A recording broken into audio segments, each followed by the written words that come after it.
अस्सलाम वालेकुम बच्चों, आप सब कैसे हैं। एक बार फिर आप सबों का वहाब सर की उर्दू ऑनलाइन क्लास में खैर मकदम है। आज हम फिर से एक वीडियो लेके आए हैं। चौथी जमात की दरसी किताब इब्तिदाई उर्दू का सबक 3 में हम लोग पढ़ेंगे।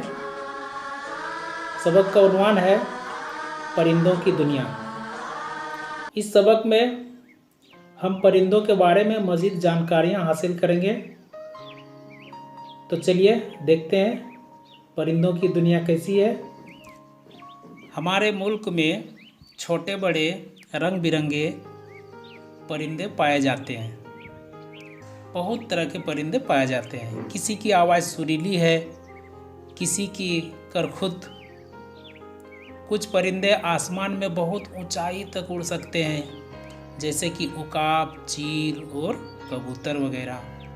कुछ परिंदे मामूली ऊंचाई तक उड़ते हैं, जैसे तोता, मैना। लेकिन ज़्यादातर परिंदे ज़मीन पर ही रहते हैं। बाज परिंदे पानी में बड़े मज़े से तैरते हैं, जैसे बतख और मुर्गा भी। तो आइए अब हम हिंदुस्तान के ख़ास परिंदों के बारे में आपको बताएं।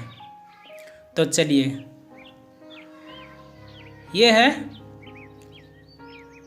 हमारा कौमी परिंदा। तो कौन है? मोर। ठीक है, मोर हमारा कौमी परिंदा है। मोर आमतौर पर 4 फीट लंबा होता है। इसकी गर्दन लंबी और छाती का रंग गहरा और चमकीला नीला होता है।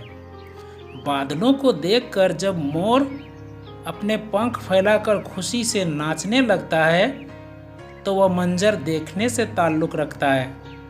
हिंदुस्तान के अलावा यह लंका और अफ्रीका में भी पाया जाता है, जो सफ़ेद रंग का भी होता है। तो मोर सफ़ेद रंग का भी पाया जाता है।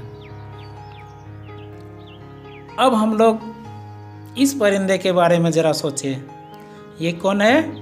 तोता मैना। तोता मैना को लोग शौक से पालते हैं। यह दोनों परिंदे बोलना भी सीख लेते हैं और जुमले के जुमले रट लेते हैं। फिर इस सफाई से बोलते हैं कि हैरत होती है। तोता ज़्यादातर हरे रंग का होता है। मैना का रंग काला और उसकी चोंच पीली होती है।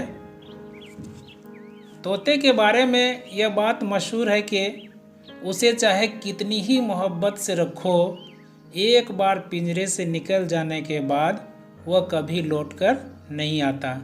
इसीलिए बेमुरव्वत लोगों को तोता चस्प कहा जाता है। तोते की तरह आंखें फेर लेने का मुहावरा भी इसी से बना है। अब इसको देखते हैं। यह है कबूतर। कबूतर के लिए तोते से अलग बात कही जाती है। यह लौटकर जरूर आता है। कबूतर को अमन की निशानी समझा जाता है। कबूतर कई रंग और नस्ल के होते हैं। कबूतर उन परिंदों में से हैं जो अमूमन झुंड में रहते हैं। इनकी आवाज़ गुटरगू की तरह सुनाई देती है।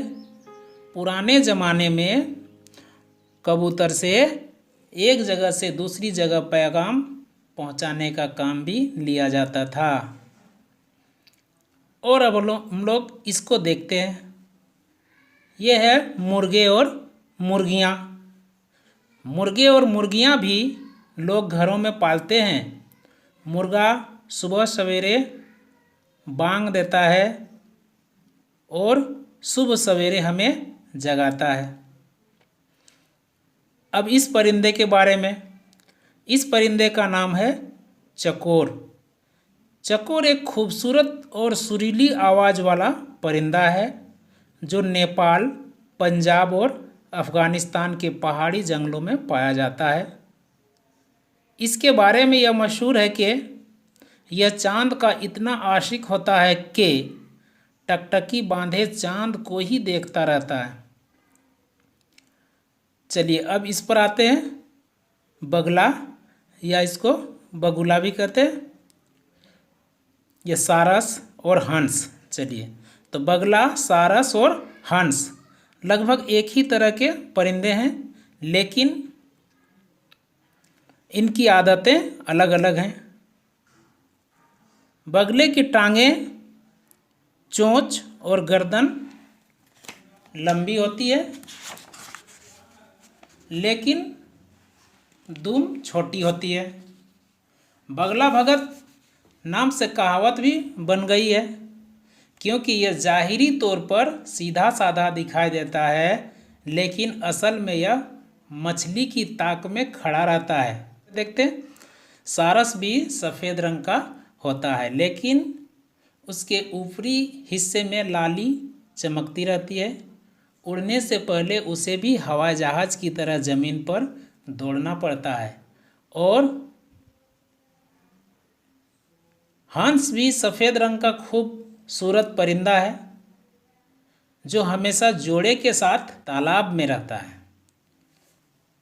कहा जाता है कि यह मोती चुगता है। तो चलिए अब कौवा और कोयल के बारे में। दोनों काले होते हैं। कौवा चालाकी के लिए और कोयल अपनी मीठी आवाज़ के लिए मशहूर है। जब आम के दरख्त पर बोर आता है, तब कोयल की कुहू कुहू सुनाई देती है। कौवा बड़ा होता है और कोयल छोटी होती है। तो चलिए, वीडियो के इस हिस्से में इतने ही। फिर इसी सबक के वीडियो के दूसरे हिस्से में हम और मज़ीद परिंदों के बारे में जानकारी हासिल करेंगे। तब तक के लिए खुदा हाफ़िज़।